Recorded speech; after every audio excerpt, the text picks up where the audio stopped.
Here, this is a red one. Interesting. This is the peppermint.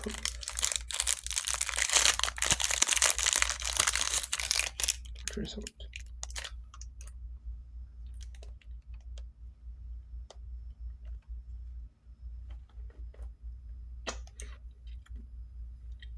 I'll just write peppermint.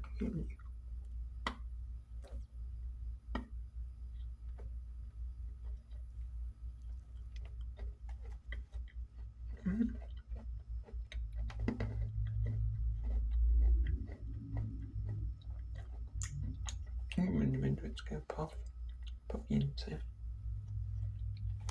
that marshmallow puffing thing. Man.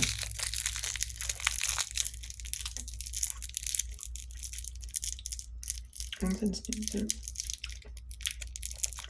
it's the pure sugar. Very pure sugar.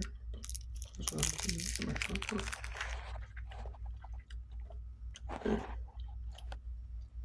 It's not bad though. To get that like a 6 second.